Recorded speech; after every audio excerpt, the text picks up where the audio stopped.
안녕하십니까. 송구권의 혼술이 매주 1월 보내드리는 정가 뒷담화 3월 2일 인사드립니다. 윤석열 대통령에 대한 헌재의 탄핵심판 선고가 3월 중순, 이달 중순, 얼마 남지 않았죠. 중순에 나올 가능성이 상당히 높아졌습니다. 왜 그러냐면 변수가 있었는데, 하나의 변수는 마언혁을 헌법재판관으로 집어넣는지 여부였죠. 만약에 집어넣게 되면은 새로 변론한 내용을, 그동안 11차 변론까지의 내용을 마언혁이 새로 숙지를 해야 되기 때문에 그 기간 동안 한 2주 정도 더 늦춰질 수 있다, 이런 전망이 나왔는데, 일단 이재명 쪽에서도 그것은 좀 원치 않는다. 왜 그러냐면은 본인의 재판보다 헌재 결과가 빨리 나와야 되니까 신속하게 하기 위해서 그것을 좀 꺼린다. 그래서 아예 지금 8인 체제에서 그냥 선고를 하는 쪽으로 거기에 별 이의가 없는 것 같다는 이야기가 있고, 또 하나는 물론 겉으로는 지금 이 마언혁을 빨리 임명을 하라, 임명하지 않으면 뭐 최상목 권한대행을 고발한다, 지금 이렇게 나오고 있죠. 그런데 최상목 권한대행이 임명을 안 합니다. 지금 임명을 할 이유가 없어졌죠. 헌재에서 자기들이 셀프 결정을 해가지고 뭐 국회의 권한을 침범했다, 이렇게 이야기를 했지만은, 그렇다고 바로 그 임명이 되는 강제성이 있는 것도 아니고, 또 그전에도 여야 합의가 없었기 때문에 마언혁을 임명하지 않았다는 것이고, 지금 여야 합의가 그 이후에도 없죠. 그리고 또 한덕수 총리가 이번 주에 복귀할 가능성이 있습니다. 복귀하면은 한덕수 총리도 임명을 안 하겠죠. 그래서 일단 이 8인 체제, 마언혁 빠지고 8인 체제로 선거가 이루어질 가능성이 높은데, 기일이 또 연기가 되지 않을 수가 있습니다. 그래서 얼마 남지 않았다, 한 열흘 정도 선고가 남았다는 말이 나오는데, 그럼 가장 지금 현 시점에서 중요한 것은 어떻게 될 것인가죠. 기각을 할 것인가. 기각해서 윤석열 대통령이 직무에 복귀를 해서 또 보석이나 아니면 구속 취소를 통해서 석방도 되고 국정에 다시 이 복귀를 하고 어떤 일정 부분의 성과를 내고, 윤석열 대통령이 이야기했듯이 이 개헌 작업까지 추진할 수 있을지, 모든 것은 한 열흘 남짓 있으면은 나올 헌재의 결정입니다. 지금 상당히 분위기는 좋아지고 있다. 특히 어제 그리고 주말 사이에 이 서울에서 벌어졌던 대규모 탄핵 반대 집회, 이런 것들도 결국은 현재 이 선거에 영향을 미칠 수밖에 없습니다. 헌재가 민심에 상당히 민감하게 반응을 하는 기구이기 때문에 그렇죠. 그리고 민심이 지금 헌재가 다루는 것은 벌써 뭐 위법 여부, 위헌 여부, 이런 것을 다루게 돼 있지만, 그게 모든 것이 애매합니다. 지금 홍장원의 메모, 또 각종건의 진술 같은 것이 오염이 됐을 가능성이 상당히 높고, 그래서 헌법재판관들 개개인 입장에서는 어느 쪽으로 선고를 해도 어떤 법률적으로나 그 위헌 여부를 따지는 데 있어서는 일종의 이현령, 비현령이 되어 있기 때문에 그것보다는 민심에 따라서 판결을 할 가능성이 상당히 높은데, 많은 분들이 그 이야기를 하는 걸 제가 들었습니다. 그런데 사실 그때 박근혜 전 대통령 때도, 8년 전에 박근혜 전 대통령 때도 그때 헌법재판관들 구성을 보면은 오히려 보수 성향이 많았는데, 결과적으로는 8대 0으로 탄핵이 되지 않았느냐. 그래서 파면이 됐고 조기 대선이 열렸지 않느냐. 근데 지금도 일부 보수 우파의 가치를 지키는 헌법재판관들이 있다고 해도, 박근혜 전 대통령 때의 때를 생각을 하면은 다시 악몽이 좀 떠오른다는 이야기들을 많이 하십니다. 8대 0, 기각이 아니고 인용이 돼서 파면이 되는 그런 악몽이 있다는 이야기들을 많이 하시는데, 그때와 지금은 좀 다릅니다. 제가 다른 것을 딱 두 가지로 압축을 해서 설명을 드리겠습니다. 서로 연결이 되어 있는 문제지만, 일단 헌법재판관들의 분위기입니다. 현재 분위기. 지금 제가 전제로 말씀드린 대로 그때 박근혜 전 대통령 때도 이 헌법재판관 구성에서는 상당히 우파 쪽이 유리했습니다. 박근혜 전 대통령에게 유리했었죠. 그런데 결과는 0대 8로 파면이 됐죠. 그때는 왜 그랬는가 하면은, 일단 그때 전체 9명에서 9명이 다 차 있었는데, 그 박한철 헌법재판소장이 선거 나기 전에 임기가 돼서 나가면서 임기 만료로 나가고 그 뒤를 이정미가 권한 대행으로 해서 마지막 선고를 했죠. 뭐 박근혜 대통령을 파면한다 이렇게 선고를 했던 그 이정미까지 8명이 그때 헌법재판소를 구성을 하고 있었는데 그때 박근혜 전 대통령 때지만 그때도 나중에 이제 선고를 한 8명 그리고 처음에 박한철까지 9명 그 중에서 6명이 보수 성향이었습니다. 6명이 보수 성향이었습니다. 그런데 결과는 0대 8이었죠. 그때 박한철 소장과 조용호 재판관, 서기석 재판관은 박근혜 당시 대통령이 임명을 했던, 추천하고 지명을 하고 임명까지 했던 사람이 이 세 사람이나 있었습니다. 그리고 양승태 대법원장, 박근혜 정부의 양승태 대법원장이 추천을 한 사람도 이진성, 김창종 2명입니다. 그리고 당시 여당, 새누리당이 추천한 안창호 이렇게 합하면은 모두 6명이 박근혜 대통령이나 양승태 대법원장이나 새누리당이 추천을 해서 6명이 우파 성향이었죠. 9명 중에서. 그리고 야당에서 추천한 김희수, 지금 이 국회 쪽의 정청래 쪽의 그 수추인단에 들어가 있죠. 김희수 그리고 이용훈 전임 대법원장이 추천한 이정미가 있었고 이정미가 박한철 소장의 뒤를 이어서 권한 대행을 해서 마지막에 선고를 했죠. 그리고 강일원이 있었는데 여야 합의로 추천된 인물입니다. 그런데 강일원은 나중에 주심을 했죠.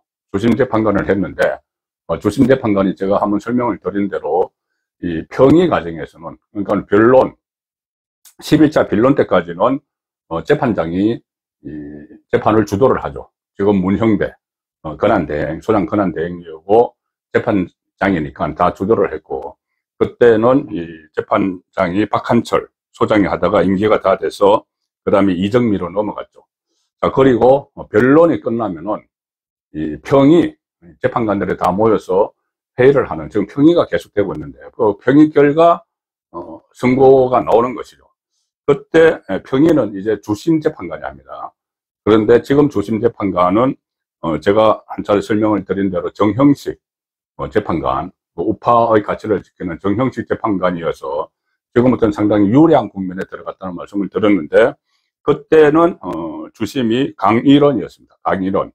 강일원 재판관이 여야 합의로 추천이 돼서 들어갔지만 박근혜 정부 때 그런데 나중에 평의를 주도를 하면서는 탄핵적으로 만장일치로 끌어내려고 그렇게 조율을 했던 사람이죠. 그래서 어떤 그 일종의 좌파편을 손을 들어준 그때 그 인물이 바로 강일원이었는데 지금은 주심이 정영식 우파 쪽의 인물이 맡고 있기 때문에 분위기가 그때 박근혜 전 대통령 당시와는 좀 다른 분위기가 있습니다. 그리고 지금 다 분류가 됐다시피 이 보수의 가치를 지키는 보수 우파의 가치를 지키는 정영식, 김복형, 조한창 이렇게 세 사람은 확실하게 있고 그 다음에 김형도 재판관이 이쪽일지 저쪽일지 좀 애매한 위치에 있고 좌파 쪽에서는 네 사람 확실하죠. 문영배, 이미선, 정계선, 정정미. 자, 그래서 어차피 6명이 있어야 되니까 40여기 안 들어온다고 하면은 여기서 세 사람만 정영식, 김복형, 조한창 재판관이 확실하게 기각 쪽에 서고 서면은 나머지 김형도가 인용 쪽에 간다고 해도 5대 3이니까는 기각이 되는 것이죠. 그리고 김형도가 기각 쪽에 가담을 하면은 4대 4. 그래서 4대 4 이야기가 계속 나오고 이진숙 방통위원장 그때 기각 결정 났을 때처럼 4대 4 이야기가 나오고 아니면은 5대 3까지 가더라도 결국은 윤석열 대통령은 직무에 복귀하게 된다. 자, 그런 시나리오인데 그래도 계속 남는 이야기가 그겁니다. 왜 그때 당시에 박근혜 전 대통령 때도 이렇게 헌법재판관들의 성향을 보면은 박근혜 전 대통령이 유리했었는데 결과적으로는 8대 0이 아닌가 이렇게 해서 좀 우려를 하는데, 그때와 지금은 분위기가 완전히 다르다. 하나는 이 헌법재판관들이 지금 말씀드린 대로 여러 가지 최근의 이 탄핵 그 사례를 보면은 이준숙 방통위원장도 그렇고, 그 다음에 이 변론을 진행하는 과정에서 어떤 뭐 경위를 신문을 한다거나 아니면 변론에서 윤석열 대통령 쪽이 요청한 증인들을 추가로 그때 3명을 채택을 했죠. 뭐 한덕수, 홍장훈, 조지호 채택을 하는 과정에서도 이 3명 또는 4명의 이 보수 중도층 재판관들의 목소리가 굉장히 큽니다. 박근혜 전 대통령 때는 6명의 보수 성향이 있었지만 그때 일종의 기세에 눌려서 소위 말하는 뭐 촛불, 광장에 그때 촛불만 다 켜졌죠. 탄핵에 찬성을 하는. 근데 지금은 그때와 달리 반대하는 쪽이 더 목소리가 더 높습니다. 어제 토요일 집회도 압도적으로 많았죠. 탄핵 반대가. 그렇기 때문에 헌법재판관들도 지금 기세에서 밀리지 않는다. 그 우파 성향의 재판관들이 기세에서 밀리지 않는다. 이런 차이점이 있습니다. 그때도 박근혜 전 대통령 때도 우파가 있었고 우파가 압도적이었지만 기세에서 완전히 밀렸죠. 그래서 좌파 재판관들의 페이스에 그대로 말려 들어가서 8대0 전원 합의를 해줬는데 그런데 지금은 민심을 얻고 있기 때문에 재판관들이 제 목소리를 내고 있다. 이것이 박근혜 전 대통령 때와 다른 점입니다. 특히 이번에 이제 변론이 끝나고 좌파의 문영배가 주도했던 변론이 10일차로 끝나고 평의를 하고 있는데 헌법재판관들이 계속 회의를 하는 거죠. 평의를 하는 과정에서는 주도권을 우파의 정형식 재판관이 쥐고 있기 때문에 이 선거 날짜를 바꾸지는 못하겠지만은 이 어떤 보면 그러니까 만장일치를 유도하느라고 그때 강일원처럼 박근혜 전 대통령 때 강일원 주심 재판관처럼 만장일치를 유도하기 위해서 시간을 촉박하면서도 그때 17차 변론까지 하고 그 다음에 또 평의를 했었죠. 촉박하면서도 어쨌든 그때는 여론전에서 일방적으로 우파가 밀렸기 때문에 그런 그 강일원이 합의를 이끌어냈지만은 만장일치로 지금은 그럴 수가 없죠. 팽팽하거나 아니면 강장의 민심은 오히려 탄핵 반대쪽에 더 높기 때문에 여론조사는 팽팽하고 그 상황이라면은 충분히 헌법재판관들이 그때 목소리를 내지 못했지만 지금은 우파 헌법재판관들이 제 목소리를 내고 결정도 그쪽으로 이끌어갈 수 있는 분위기가 성숙되어 있다. 그 측면에서는 박근혜 전 대통령 때와 다른 모습이죠. 재판관들의 분위기가 다르다. 그 기세가 절대 꺾이지 않고 있다. 그래서 3명 아니면 4명이 탄핵을 기각시킬 수가 있다. 이런 것인데 그러면 이런 상황이 왜 조성이 됐을까? 왜 헌법재판관들이 그때는 완전히 보수 쪽의 재판관들이 일종의 주눅이 들어서 끌려다녔는데 지금은 주도적으로 이렇게 이끌고 가게 된 이유는 바로 민심이죠. 민심이 뒷받침해 줍니다. 일단 민심은 저희들 광장에서 보는 어제 이 강화문이나 여의도에서 본 이런 그 광장의 민심도 있고 또 하나는 여론조사죠. 여론조사가 박근혜 전 대통령 때와는 확연하게 다르기 때문에 이 헌법재판관들이 이 우파 쪽에서 제 목소리를 내고 충분히 의견을 개진을 하고 대처를 할 수 있는 동력이 되는 겁니다. 자, 그래서 얼마나 여론조사가 일단 강장의 목소리도 그때는 이 탄핵 반대를 이야기하기에 굉장히 위험했죠. 그것은 여론전에서 일방적으로 밀렸기 때문입니다. 여론이 완전히 그때 편향된 방송이나 언론이 일방적으로 몰고 갔죠. 근데 지금은 여론이 그때처럼 밀리지 않습니다. 여론전에서 여러 가지 다양한 매체들이 또 유튜버들도 있고 제대로 이야기를 하기 때문에 여론전에서 밀리지 않으니까 일반 여론조사에서 그것이 수치로 나타나고 있습니다. 갤럽 기준으로 하나만 살펴보면은 2016년 11월 그때 박근혜 당시 대통령이 3차 대국민 담화를 발표하고 나서 박근혜 대통령 현역이었을 때 마지막 그 지지율이 4%였습니다. 갤럽에서. 현직 대통령 지지율이 4%였고, 4%인데 2030에서는 지지율이 제로가 나왔습니다. 박근혜 전 대통령 때. 2030 세대의 지지율은 제로가 나오기가 참 어려운 건데, 제로가 나왔습니다. 그리고 부정평가가 93%나 되고, 박근혜 전 대통령에 대해서, 보수의 텃밭이라는 TK 지역에서 박근혜 전 대통령 지지율이 3%. 대구를 기반으로 한 정치인이었는데, 지지율이 3%까지 떨어졌었습니다. 그리고 정당 지지율이 새누리당이 여당이었는데, 그 시점에 3위를 기록했습니다. 민주당, 지금 그 더불어민주당이 34%를 이뤘고, 2위가 안철수가 이끌던 국민의당이 16%, 그리고 여당인 새누리당이 12%로. 지지율에서는 제3당으로 전략을 해버렸습니다. 그러니 최악의 상황이니까 헌법재판소의 보수 성향 재판관들도 제 목소리를 내지 못하는 것이죠. 그런데 지금 완전히 다릅니다.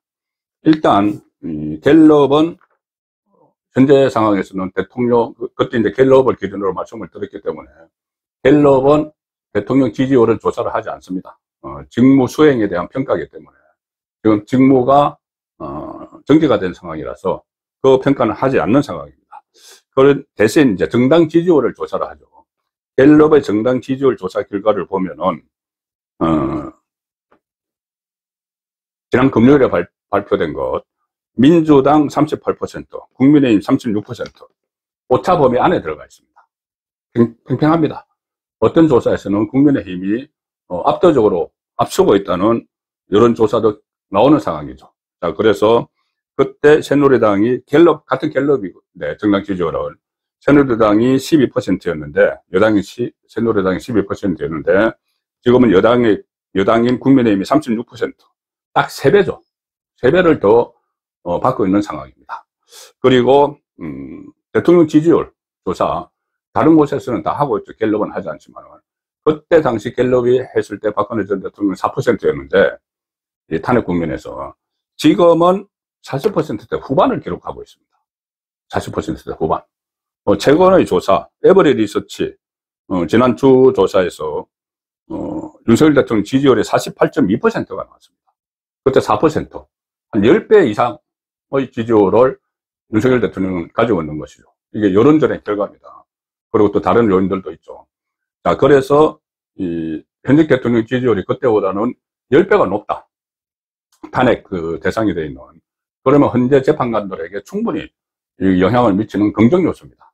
그리고 박근혜 전 대통령 때 2030 지지율이 제로라고 말씀드렸는데 지금은 아시다시피 2030 지지율이 40%대를 넘어서고 50%대까지 오는 것도 있습니다. 그리고 또 현장에도 2030들이 대거 진출을 하고 광장에, 그리고 각 대학에서도 탄핵 반대 집회가 연달아 열리고 있는 상황이죠. 그래서 박근혜 전 대통령 때와는 완전히 다르다. 그리고 텃밭인 대구 경북에서도 윤석열 대통령 지지율은 이미 부정평가보다 훨씬 앞서 있습니다. 한 50%대 후반까지 나오고 있고, 또 탄핵이 기각돼야 된다는 그 응답도 TK는 이 기각 그 의견이 인용 의견보다 더 높습니다. 그래서 여러모로 민심이 지금 다르다. 박근혜 전 대통령 때와는 민심이 다르다. 그렇기 때문에 헌법재판소 재판관들이 주눅들지 않는다. 그 우파 재판관들이.